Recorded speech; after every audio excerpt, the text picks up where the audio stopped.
Bienvenue à toutes et à tous pour cette nouvelle émission sur EBO TV pour notre émission Que dit la Bible. Je suis Michelle Hildebrand, votre hôte, et je suis ici avec le pasteur Charles Powers. Un grand merci à Hildy Seven Productions pour cette émission et aussi sur le site Iltan. Merci parce qu'ils mettent tous les semaines notre émission. Aujourd'hui, nous allons traiter un sujet très difficile, l'enfer existe-t-il et que dit la Bible dessus? Pasteur, qu'est-ce que vous en pensez? L'enfer, est-ce que ça existe réellement?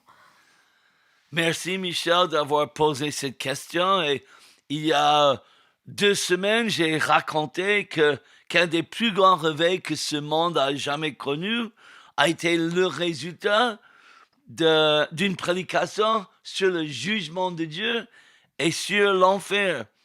En 1738, le pasteur Jonathan Edwards montait derrière la chaire et sans même regarder la congrégation, il a lu son message dans une voix monotone sur le jugement de Dieu. Et tellement les gens étaient saisis par ce message que la réalité du jugement final est là et ils se sont repentis. Ils ont commencé à sangloter et ils étaient en larmes parce que la Bible, dès le départ, dès l'Ancien Testament, parle de l'enfer. On peut regarder en Ésaïe 33, 14. Les pécheurs d'anciens ont été terrifiés. Ceux qui ne respectent pas Dieu se sont mis à trembler. Ils s'écrient, qui de Dieu peut rester en présence de ce feu qui consume? Donc, c'est vrai, l'enfer existe. Mais comment est-ce qu'un Dieu qui, on dit, est plein d'amour peut envoyer des gens à l'enfer? Tout d'abord, c'est pas Dieu qui envoie les gens en enfer sans une raison. Parce que on voit dans le livre de Pierre 2 Pierre, c'était tout un chapitre sur le jugement de Dieu, mais au milieu de toutes ces exhortations sur cet enseignement sur la fin du monde, sur le jugement final, Dieu dit ça et c'est extraordinaire. Le Seigneur n'est pas en retard dans l'accomplissement de sa promesse, comme certains s'imaginent. Il fait simplement preuve de patience à votre égard, car il ne veut pas qu'un seul périsse. Il voudrait au contraire que tous parviennent à se convertir. Donc voilà, le cœur de Dieu, c'est de éviter que les gens puissent aller en enfer éternellement. Dieu est mort. Il a pris la punition, le jugement de Dieu sur lui et il veut pas que les gens périssent. Ça, c'est la bonne nouvelle. Alors vous pensez que les gens puissent être délivrés de l'enfer quand ils y sont déjà? Mais on va voir que Dieu parle d'une punition éternelle. On est sauvé éternellement. Et pour dire la punition, c'est éternel. Et c'est ça qui est très grave parce que Dieu offre le salut. Il faut revenir en hébreu de voir cet jugement. En effet, c'est après avoir reçu la connaissance de la vérité. Et nous vivons délibérément dans le péché. Il ne reste plus pour nous de sacrifice pour les péchés. Et c'est ça, la seule perspective est alors l'attente terrifiante du jugement et le feu ardent qui consumera tout ce qui révolte contre Dieu.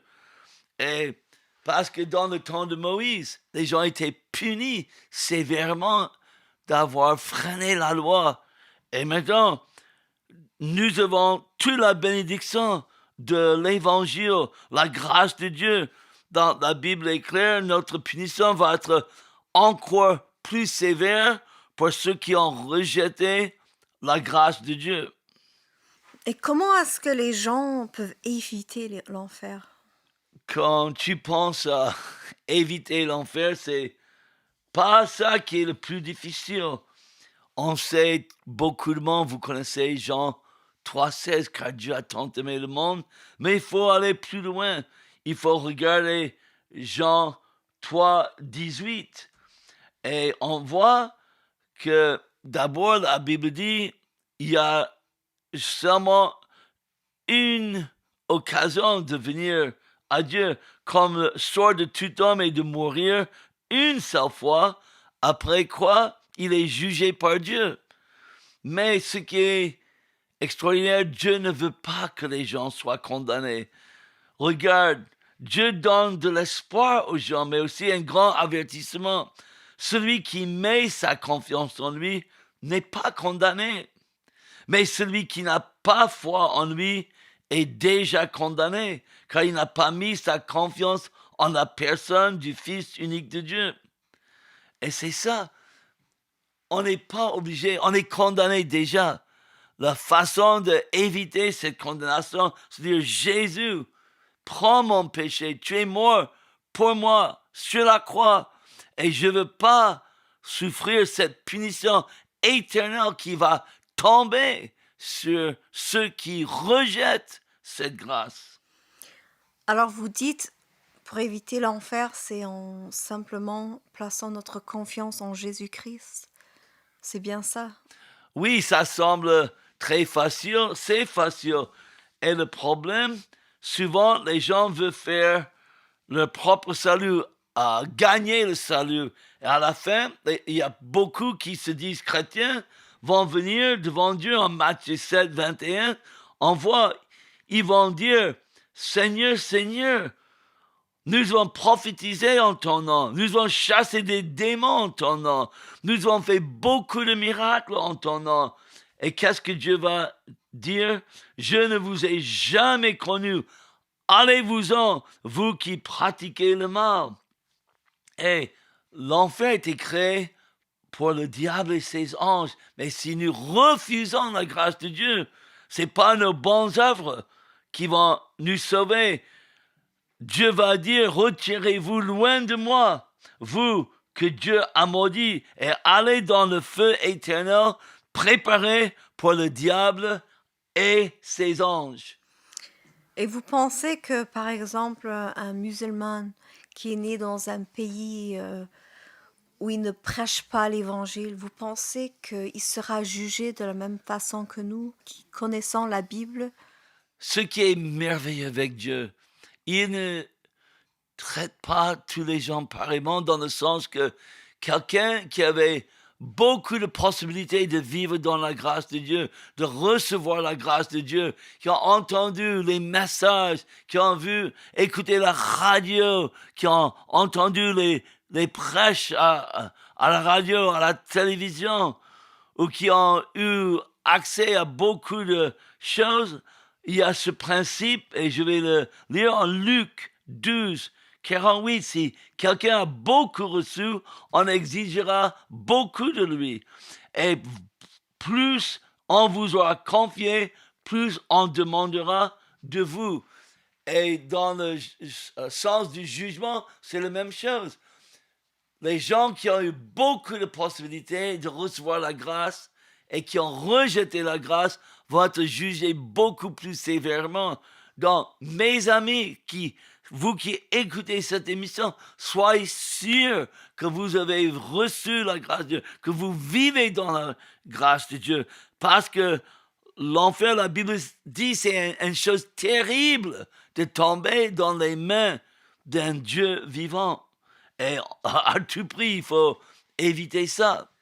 Écoutez, merci. C'est vrai que c'est pas un sujet facile à en parler, l'enfer, mais je vous remercie, Pasteur Charles. Et je veux, Michel, laisser nos auditeurs et ceux qui nous regardent avec un dernier verset. Je vous invite à regarder dans vos Bibles Apocalypse 20, 12 à 15, parce que c'est un résumé de tout ce qu'on a dit. Je vis les morts, les grands et les petits, comparaissant devant le trône. Des livres furent ouverts. On ouvrit aussi un autre livre, le livre de vie. Les morts furent jugés chacun après ses actes, suivant ce qui était dans ses livres. La mer avait rendu ses naufragés, la mort et le royaume des morts avaient rendu ceux qui détenaient, et tous furent jugés, chacun conformément à ses actes. Puis la mort et le séjour des morts furent précipités dans l'étang de feu. Cet étang de feu, c'est la seconde mort, et on y jeta aussi tous ceux dont le nom n'était pas inscrit dans le livre de vie. Aujourd'hui, venez à Jésus afin que votre nom puisse être inscrit dans le livre de vie. Donc, merci d'avoir écouté cette émission. Michel, merci d'avoir participé et n'hésitez pas à nous contacter. Au revoir.